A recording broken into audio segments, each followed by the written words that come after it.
Salut tout le monde, on se retrouve sur Windows pour faire un peu de reverse engineering et le challenge d'aujourd'hui ça va être dir or dir. Il faut retrouver le nom d'utilisateur et le mot de passe et les assembler et les mettre ensemble en les séparant par un 2 points pour obtenir notre flag.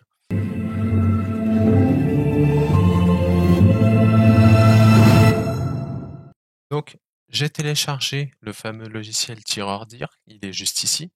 Et quand on le lance, on voit qu'il nous demande pour un utilisateur et un password. On va lui mettre toto login et il nous dit c'est pas bon, essayez encore. Ce logiciel, c'est un logiciel développé en .NET et c'est un 32 bits. Alors pour le savoir, j'avais lancé la commande file sous Linux parce qu'au départ j'avais téléchargé ça sous Linux. Donc sur Linux, j'avais lancé la commande file et j'avais donc appris que c'était un .NET et que c'était un 32 bits. Donc pour le débugger, ce que je vais faire, c'est que je vais aller dans le dossier .NET de la machine Flare et je vais lancer dnspy x86. Enfin, je vais lancer dir dans dnspy x86, donc en le glissant déposant. dnspy va se lancer et donc dir il est juste là. Il est ouvert juste là. Je vais ouvrir le .exe, puis dir. Je vais d'abord aller dans le main. On voit que le main ne fait qu'un nouveau login form. Donc je vais aller dans le login form. Et on voit ici qu'il y a beaucoup de choses. On voit qu'il y a beaucoup de fonctions de check, beaucoup de fonctions pour chiffrer. Donc il y a pas mal de petites choses. Ce qui va nous intéresser, c'est plutôt le bouton. On sait qu'il y a un seul bouton, donc on va s'intéresser à ce bouton. Alors, plusieurs choses intéressantes ici, mais la plus intéressante, bah, c'est ce if. On voit qu'il compare 10.username à 10.o et qui fait 10.check1 de s, bah, donc pour vérifier quelque chose. Jusqu'ici, ok, donc on sait juste qu'il vérifie tout ça. Ensuite, si tout ça c'est correct, il nous dit correct, sinon il nous dit wrong credential. Donc en fait, je vais aller au plus simple. Je vais mettre un breakpoint ici. C'est la manière la plus simple vraiment de faire ce challenge. Ensuite, je vais start. Quand je vais start, je vais lui dire don't break, ok, vu que j'ai mon propre breakpoint. Là, on est lancé et ici, on va avoir le login. On va lui rentrer un nom d'utilisateur, Pour pouvoir s'y retrouver en nom d'utilisateur, je vais rentrer username et dans le password, je vais rentrer password. Ensuite, je vais faire login et là, on est en mode débugage. On voit là, on est arrivé dans le débugage, on est arrivé à cette ligne-là de comparaison. Et donc, il est en train de comparer pour vérifier qu'on lui a donné les bonnes infos. Là, en bas, on a toutes nos variables. On va mettre en fait en place des watch points, donc c'est-à-dire des points, on va garder un œil sur certaines variables. Et les variables sur lesquelles on va garder un œil, bah, c'est les variables qui sont utilisées pour résoudre le challenge. Donc là, on va ouvrir l'objet 10 et on va chercher 10.o. Donc a priori, 10.o, c'est le nom d'utilisateur qui est recherché et il doit être égal à notre username. Donc je vais aller voir 10.o. Donc là, je vais descendre. Les petites clés là, ça m'intéresse pas, c'est pas des variables. 10.o. En fait, on va mettre des watch points. En fait, on va contrôler plusieurs variables. Voyons voir. Lesquelles on va devoir contrôler. AA, je pense pas que ce soit nécessaire. Alors, 10.o qui est ici, lui, on va add watch, donc c'est-à-dire on va l'ajouter aux variables qui sont surveillées. Alors le watch, il peut être déplacé. Moi j'ai un watch 1 et du coup je l'ai déplacé sur la droite. On voit là pour l'instant que 10.o a la valeur roiw.dièse. Alors, donc 10.o, 10.username, je voudrais le vérifier aussi. 10.username, on voit qu'il est utile. Et en fait, pourquoi je veux le vérifier? Parce que, regardez, on voit que 10.username est égal à password.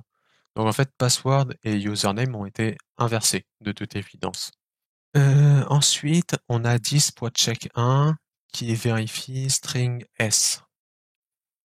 Ok, donc là, la variable s, on pourrait l'ajouter au watch. Pour l'instant, on va se contenter de ça, je pense.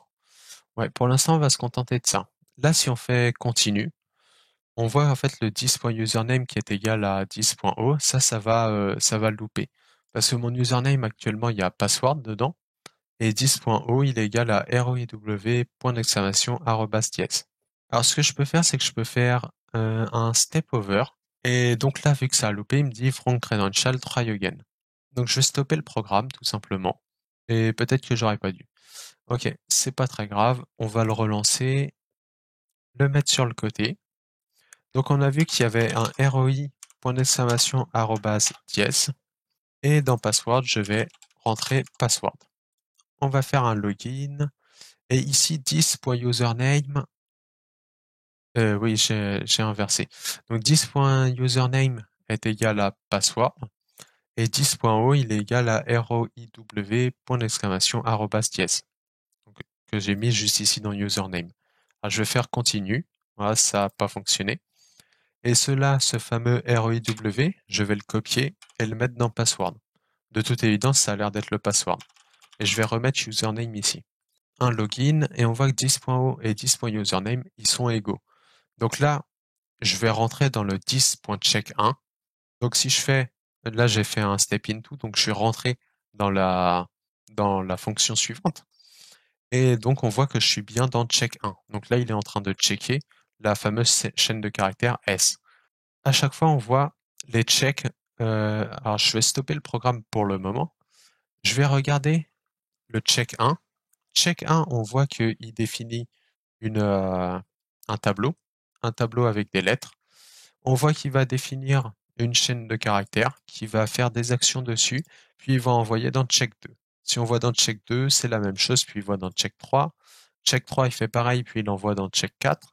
Et check 4, il fait pareil, puis il envoie dans check tout court. Donc on va aller dans ce check tout court. Et là, ce qui va nous intéresser, c'est que là, on voit qu'il va vérifier Array 3, Array 8, Array 7, etc. Il fait son truc. Et là, il retourne 10.textboxuser.txt est égal à 10.aa. Donc de toute évidence, ce check, une fois que toutes les modifications ont été faites sur l'username, il vérifie que notre username modifié est égal à 10.aa.